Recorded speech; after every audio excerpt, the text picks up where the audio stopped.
I got to pick a cue to call for today. I got to figure out what I want to do there. I'm not sure yet. I gotta marinate on that one. It's fair. Not quite sure. Something Heat related though, so be on the lookout. It will be something Heat related, but I haven't picked it yet.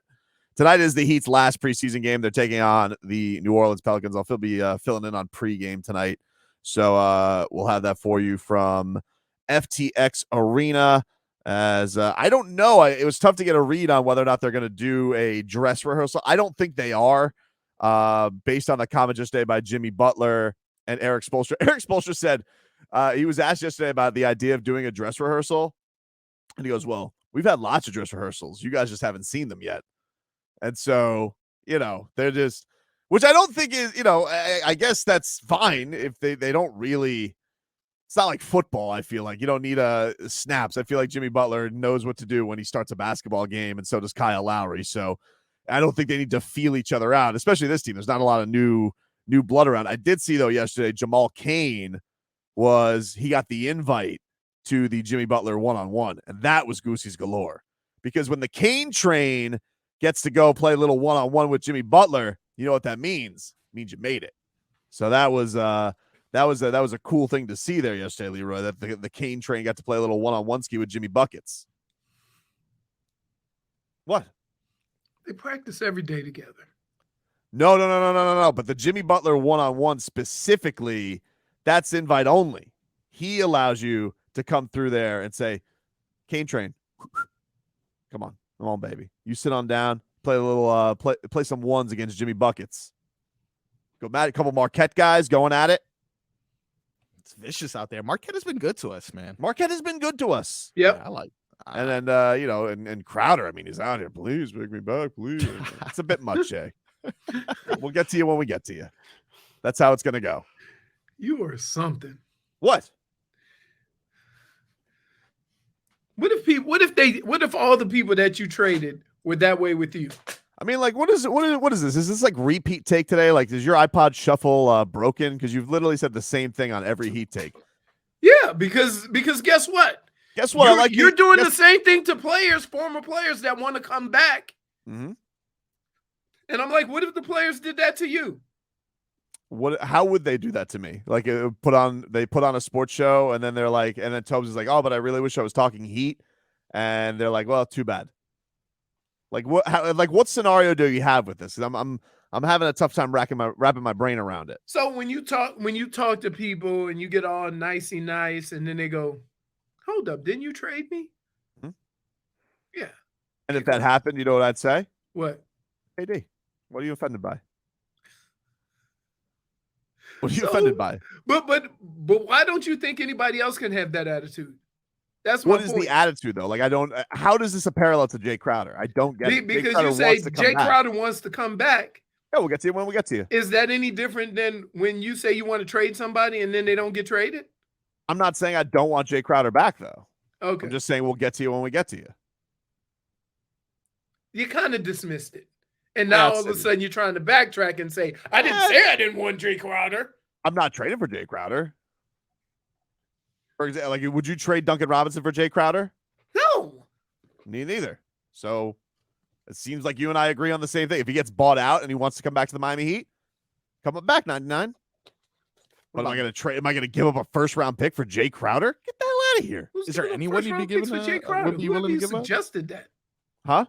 I give up a third-round pick. That they don't have third-round picks. Exactly. Okay. What about Dedmon? Would you give up Dedmon for Crowder?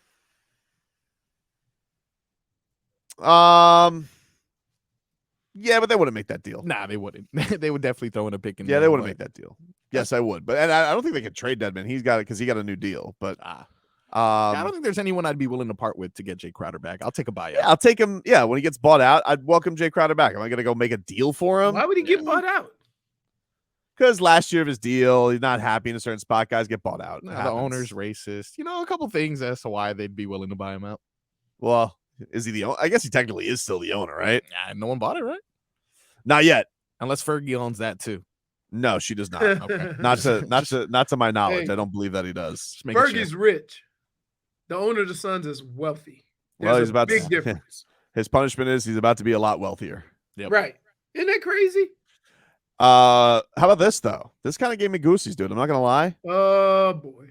So Jimmy Bucket speaking of practice yesterday, and he was asked about who the best newcomer at Heat Camp is, and his answer was Tyler Hero.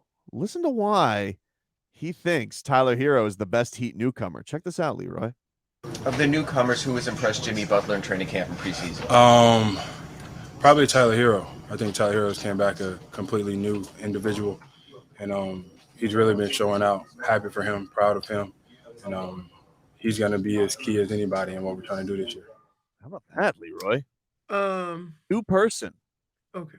Tyler Hero, according to Jimmy Buckets. He has a glow around him, right? Like $130 million glow. Do you think that's what it is? Yeah, he can relax and play. I think it's a second kid. And then, think about this. Yeah, it's on the way. Basketball is not like football. Mm-hmm. Once you get the money, you can relax and play. Yep. Football, you still always looking over your shoulder. That's true. That's true. Although he had an interesting thing to say about Duncan Robinson, who has his money. And he said, Duncan Robinson, listen to what he has to say about Duncan Robinson going into this year. Duncan could always dribble. He was just scary, and he never wanted to do it. But now he's added to his game. He got some floaters in there, left, right, some hedgies. He's using the pick and roll a little bit better. He's in a fight for his life right now, as he should be. But I know he can handle it. Duncan's a hell of a player. Obviously, we all know he's a hell of a shooter. But I think this year you're going to be surprised at how much he finishes around the rim. And get Duncan, I don't know, 3 assists a game? How many he averaged last year? 0.2? Yeah, he know he don't pass. But this year, he's going to get a lot of guys involved. He doesn't pass. He's not supposed to. I think Eric Spoelstra's pissed when he passes. Like, don't pass that up. You get the ball, you shoot. I love the way he comes off a screen and how quick he can get the ball up. It reminds me of Ray Allen used to do that. He did have a couple nice setups in the preseasons to Jovic. Him and Jovic had like a nice little chemistry going for each other. What you trying to say? What do you mean? A little sweetener. I thought you were talking about the Intangibles crew. I don't know. Now, I don't know. Jovic is Serbian. Can he be Intangibles? Because he's European. This game's kind of pretty for Intangibles. Cuatro leches? It's too much. But him saying Duncan Robinson is in the fight for his life, that's an interesting way to put. Like, he's definitely in a lot of competition right now because we don't quite know what his role is going to be. It has been starting next to Jimmy Butler for the majority of their Heat careers, and that switched at the end of last year. And Duncan Robinson, you remember, he's definitely adding more. That's definitely been clear to his game. But Jimmy's saying, Jimmy acknowledges that he knows that he's come back more complete with trying to impress the coaching staff this year. But that's kind of with the evolution of your game, right? Like, what got him in is his ability to shoot. But if that's all you can do, they can defend that. And you have to expand your game. Otherwise, you become unplayable. It happens to bigs all the time. You can dominate. You get in the playoffs and they go small and get you off the court. How many times has that happened? So I think he's expanding his game and understanding that although the Heat need him to shoot, in order for him to get on the court, he's going to have to do those other things so that he's not so easily defended. I got some breaking news in regards to the Miami Dolphins. We got to go to break, so I'm going to have to save it for on the other side, Leroy. Wow. What a tease. He brought up the breaking news. Why does it seem like the only person you teasing is me? Well, because you're my co-host. Okay. All right. Sweet. We coming back with a spoiler then. If you're going to be a jackass, I'm going to be a jackass too. But I've already seen it, so you can't spoil it for me. So you just be doing it for our audience, which is rude. It's true. Okay. I will dictate. Wow. You will listen to Tobin saying, now is the time to call. And I will give it to caller number. Let's see here. I'm going to go with caller number 6 for Mario Chalmers. Huh. Yep. Wow. Mario Chalmers, the greatest number 6 in Miami Heat history. Absolutely. So therefore, you listen for my cue to call. Yeah. And which is not right now. No, it's not right now. I will tell you when to call. I will tell you because here's what we got coming up later on this hour. We got our interviews with Duncan Robinson. We got a couple interviews left from Media Day we haven't gotten to. Yeah. Both really good. Duncan Robinson, Gabe Vincent, who have both been fantastic in the preseason. I'm sure we'll see a lot of them tonight. Namdi. So we will bring you our interviews with Duncan Robinson and Gabe Vincent. And then in the meanwhile, listen, because at some point we'll be giving you your cue to call for Miami Heat's season opener tickets. So check that on out.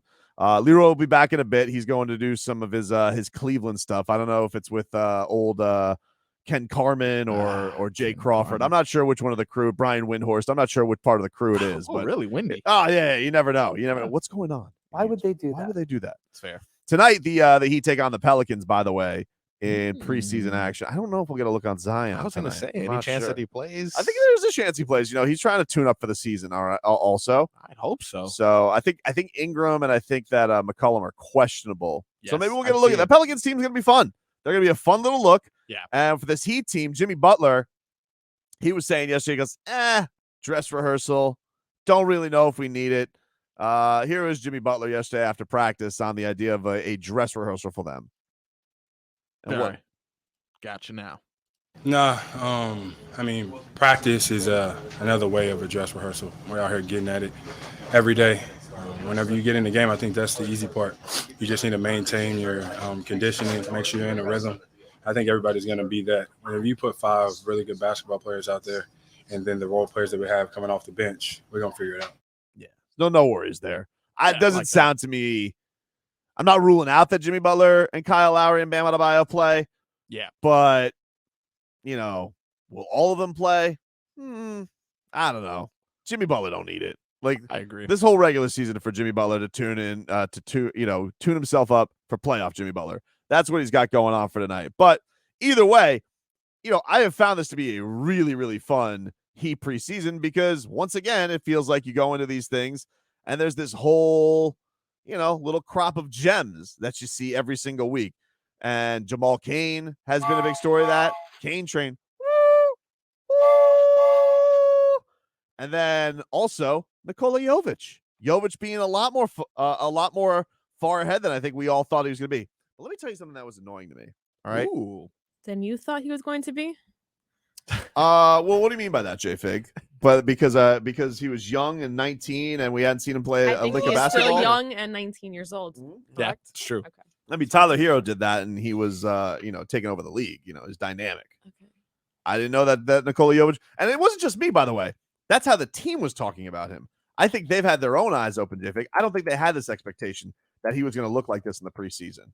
I think he's opened eyes.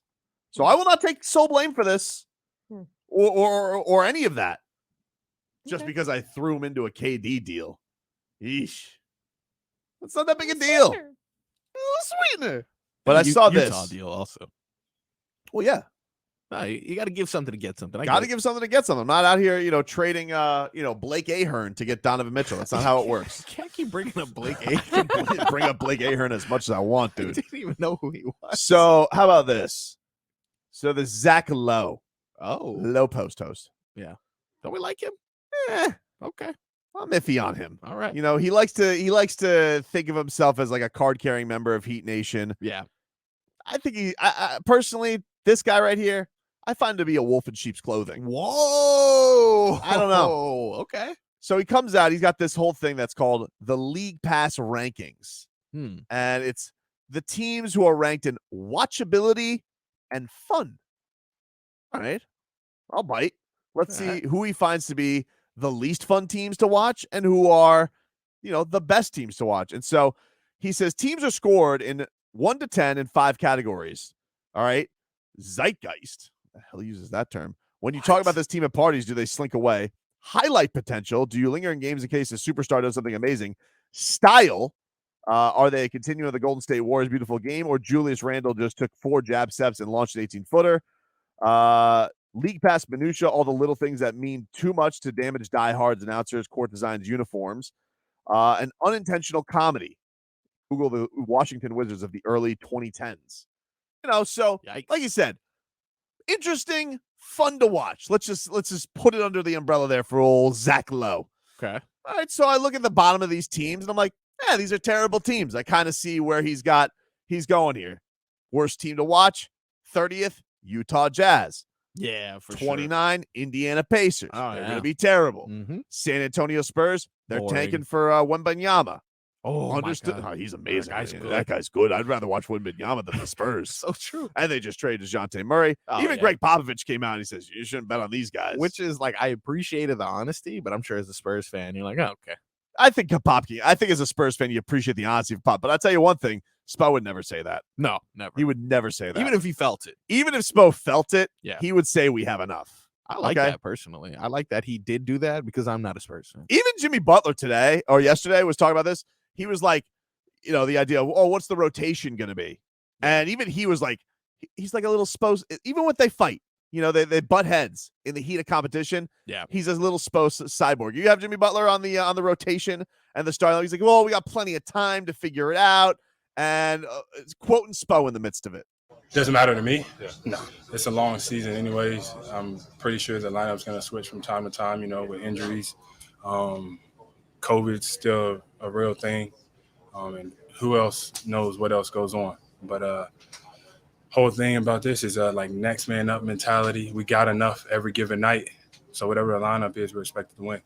How do you not love that? Coach, best player, samesies. Yeah. On the page together, harmonious. But anyway, let's get back to the Zach Lowe bum list. Okay. So 27th Oklahoma City Thunder, of course. Yeah. Terrible. They suck. Huh. Then he's got the Washington Wizards. Okay, 26. All right, still terrible teams. 25th Orlando Magic, Oh my 24th God. Charlotte Hornets, Surprised they were up there. 23rd New York Knicks, 22nd Houston Rockets, Mhm. 21st Sacramento Kings. Wow, they made it that high, huh? Yeah, well, there's a lot of bad teams behind them. Yeah, true. But LaMelo, Charlotte, I feel like they're entertaining to watch. They're going to be bad this year, though, because remember, Miles Bridges got into all that trouble in the offseason for domestic violence. He's not that's on the team right. this year. He was their leading scorer last year. They got a lot of that Was stuff he? going on. Yeah, Wow. he was. It's rough. Number 20. No way. I'm already mad. Number 20. 20 They- above this- Sacramento? This team, one spot above the Kings. Okay. Zach Lowe finds the Heat just a spot above the Sacramento Kings, 20th in the league, the Miami Heat. What? Yup, 20th, dude. What? How do 20th. you rank that? I- How do you rank our team 20th? Is a championship contender not enough for you? Is good not good enough? Is good not good enough?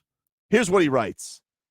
The algorithm is angry Miami Heat discontinued the instantly iconic Miami Heat Vice jerseys. He is a big fan of those, so I guess he's holding something against it. But I mean, Zach Lowe, it's been 2 years, dude. Like, get over it. Get over it, dude. The Heat are sneakily hard to sell to casual fans. They were 28th in pace, 26th in dunk, and they foul a lot. Watching Jimmy Butler, Kyle Lowry, and Bam Adebayo make magic in tight spaces is an acquired taste. You really have to pay attention to notice all the smart cuts, shoulder fakes, give and goes, and slick interior passes that make Miami's half-court offense hum when it hums. Lowry gets them moving with an overzealous full-court hit ahead. I'm excited to see what Tyler Hero does as a permanent starter. He became an over-infatuated with the team's encouragement to some degree and becoming a high-volume pick-and-roll ball handler at the expense of some catch-and-shoot threes. He should recalibrate 15% in the direction of, get this, Marcos, Klay Thompson. Oh, no. He Okay. wants him to be more Klay Thompson. I actually really would like Tyler Hero to be a prime Klay Thompson. I mean, that would really be amazing if he was. But I just knew you would He's hate that. better, dude. He's better.